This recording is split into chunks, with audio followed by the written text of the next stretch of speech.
พี่น้องออกมาช้อปปิ้งตั้งแต่ช้อปปิ้งเสื้อผ้าแล้วล่ะวันนี้กับมาตลาดของอยู่ของกินผู้ใดมากินนี่อย่างก็ชีสนะมัน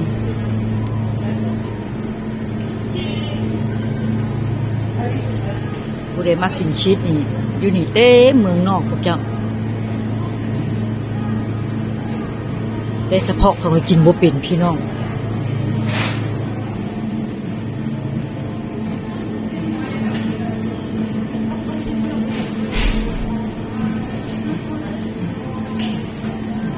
ไก่อยู่เมืองนอกนี่พวกเจ้าเบิ่งเด้อเสียพวกเจ้าเบิ่งราคาไก่ตัวนึง8 เหรียญปลายกับ9 เหรียญนั่นแหละเกือบ400 บาทเนี่ย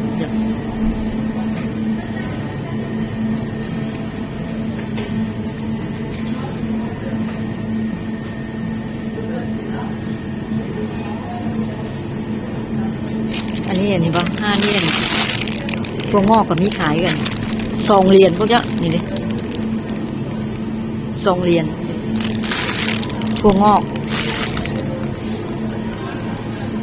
อันนี้ก็เป็นพวกแบบที่ว่าผู้ใดกินแบบสลัดไม่อย่างนะพวกเจ้าซื้อไปแล้วก็ถอกกินโลดเรียนปลายถอดแล้วก็ใส่ซอสมันใส่น้ำมันสลัดนะ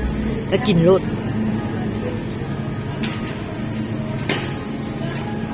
อยู่เมืองนอกนี่เขาเฮ็ดแต่แนวสบายให้คนอันนี้ก็เป็นพวกที่ว่ามีอย่างก็อย่างวะนัดบักนัดบอกเขาก็ปอกให้เรียบร้อย4 เหรียญซื้อไปก็ไข่เขาปากโลดทับทิมเลยทับทิมก็มีเนาะ3 เหรียญเนาะไข่ออกมาก็เอาเขาปากเลยพี่น้องเราต้องเมื่อยแกะข่อยละพัดมักมันสิแล้วข่อยมักสบายแบบนี้แต่ผลไม้อยู่ประเทศนอกอยากแพงเด้อยิ่งเนี่ยตอนนี้มันหนาวจะเบิ่งส้มปะโลนึง5 เหรียญส้มโลละ5 เหรียญ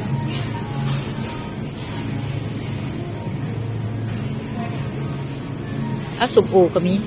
เนี่ยส้มโอ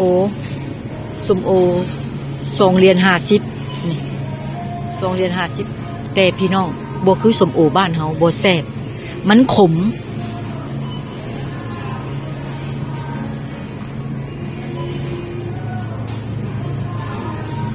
ก็เสียพวกเจ้าเบิ่งกันก็อย่างก็ผลไม้บลูเบอร์รี่เด้อเปียพวกเจ้าว่าเป็นผลไม้ที่แพงโลนึง18 เหรียญก็ว่า18เนาะตี18พวกเจ้าไล่เอาถ้าเป็น20 เหรียญ800อันนี้มันก็700 กว่าบาทโลนึงเลยพวกเจ้าบอกกับเท่านี้กับเท่านี้แหละ6 เหรียญพวกเจ้ามะขามบ้านเฮากับมีพี่น้อง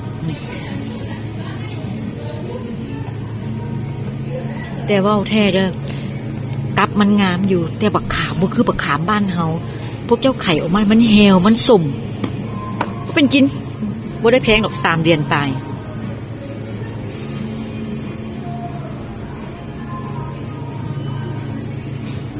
ลิ้นจี่พวกเจ้าเบิ่งลิ้นจี่แหวสิโลละ8 เหรียญสับปะรดตัวนี้แซ่บแพงมันขายเป็นกิโลบ่กิโลละ5 เหรียญพวกเจ้าเบิ่งเอาล้วนกิโลละ5 เหรียญ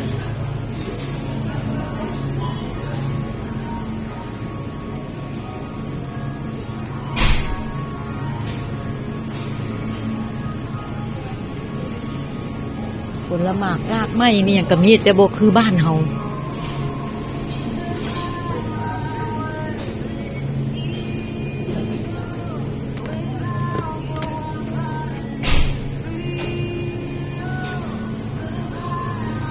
ผลไม้บ้านเฮานี่โอ้ยเนาะพวกเจ้าเนาะแซ่บผลไม้ยืนว่ากินมาซื้อกินมาด้วยความจำเป็นพออยากกินบ่ซื้อกับบ่มีกินจะเอาขิงก่อนนี่ขิงก็มีขายโลละ4 เหรียญนี่โลละ4 เหรียญเอากันจังไหนมาเอาทายหูไปพวกเจ้าเบิ่งกัน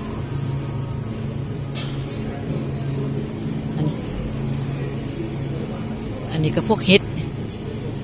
เฮ็ดเนี่ยเอามาลดราคานี่จังไหนสิเอาเฮ็ดนะ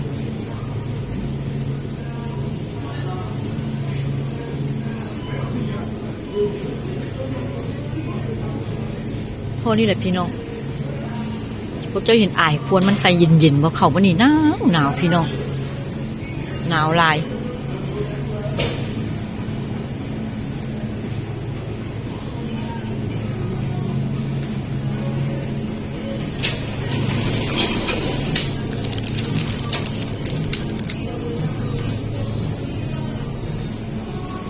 จะเบิ่งนะเขาเอิ้นอหย่างนี้อีหยังวะคอยละเอิ้นบักเนาะพวกเจ้าเอิ้นอีหยังบักฟักทองเนาะจะเบิ่งพวกเจ้าเห็นจังซี่บ่เป็นกินพี่น้องเอ้ยมันมีแต่หน้ามันเวลาเป็นหนึ่งบ่มันบ่หยังเบิดมันบ่ได้คือฟักทองบ้านเฮาพี่น้อง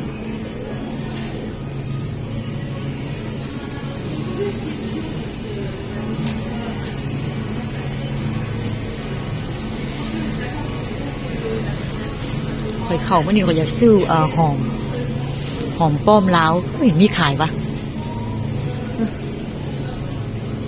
มาเลยมีนี่เลยพี่น้องหอมป้อมลาวเขาขาย2 มัดคันซื้อมัดเดียวมันเหรียญหนึ่งก็40 บาทเนาะซื้อ2 มัด2 เหรียญจะเบิ่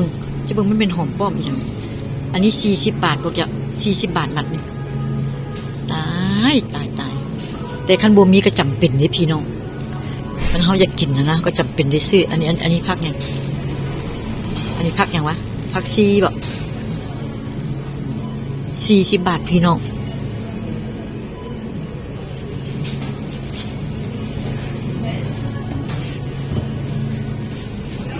คอยต้องจำเป็นเอาหอมเพราะก็จะไปเอาไปเฮ็ดลาบนะจำเป็นต้องได้เอาละบ่เอาไปเฮ็ดลาบบ่ได้เนาะพี่น้องเนาะคันเป็นเข้าไปตลาดแขกนะคันเข้าไปตลาดแขกอันถูกอยู่มัดใหญ่กว่านี้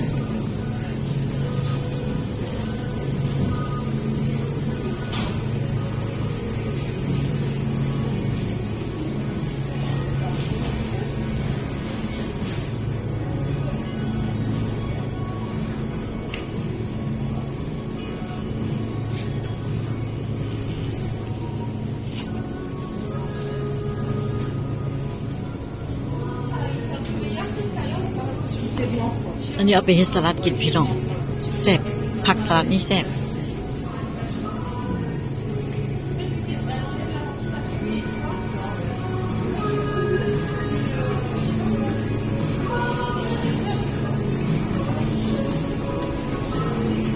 คอยเลยเห็นก็เฮ็ดขนมอยู่นั่นอยู่ YouTube นะคอยเลยอยากหัดเฮ็ดเนาะไอ้เฮาก็ประเทศบ่เป็นเฮ็ดยำได้ก็ยาบ่ได้เรื่องมีแต่ถอกถิ่นพี่น้อง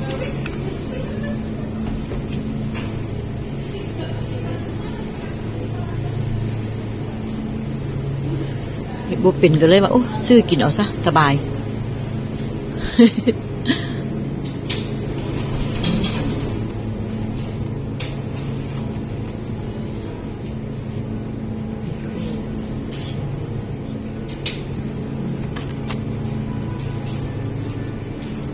ใช่พวกเจ้าเบิ่งนี่เราขันมาซื้อเพราะว่าเขาต้องจับกล้องนำไปซื้ออย่างบ่ได้เลยพี่น้อง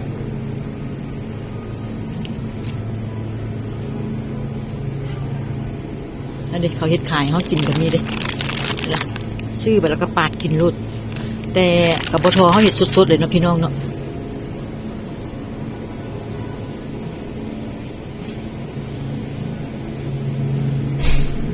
จับระวังไปถ่ายเอาหน้าเขาบ่ได้เลย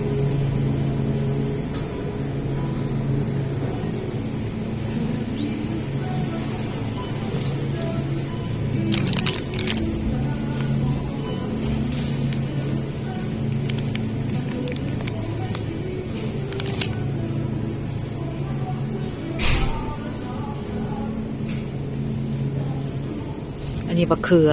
บักเล่นนี่แหละก็บักเขือบ่ได้แพงดอก2 เหรียญปลายก็80 กว่าบาท90 บาท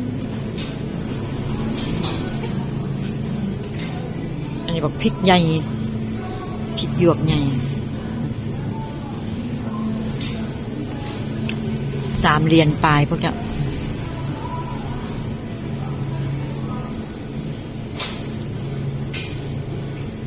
อันนี้เป็นหมากอย่างนี้หมากอย่างวะ อยู่เมืองฝรั่งเขาเอิ้นกอกเซตเนาะโลละ6 เหรียญพวกเนี้ยได้เบิ่งผักผลไม้ยามหนาวนี่แพง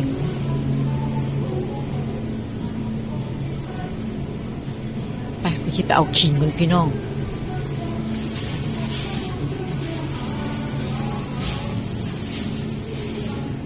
เอาขิงกับเห็ดนี่นะก็สิเอาเห็ด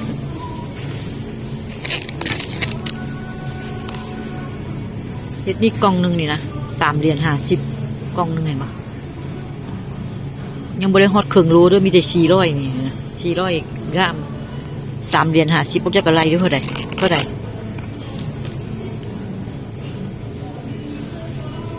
แพงนะพักเพิกคนละสะอ่อนพักตอนข่อยไปเมืองจีนนะโอ้โหพวกเจ้าเอ้ยจะแม่นข่อยสะอ่อนซะบ่แพงแล้วก็แม่นสดๆอีกไหม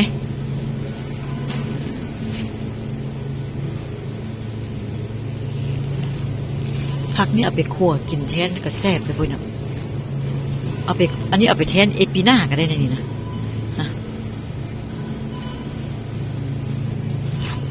เอาเด้อพี่น้องทุกข่อยวางเด้อเจอกันใหม่คลิปหน้าเนาะอ่ะ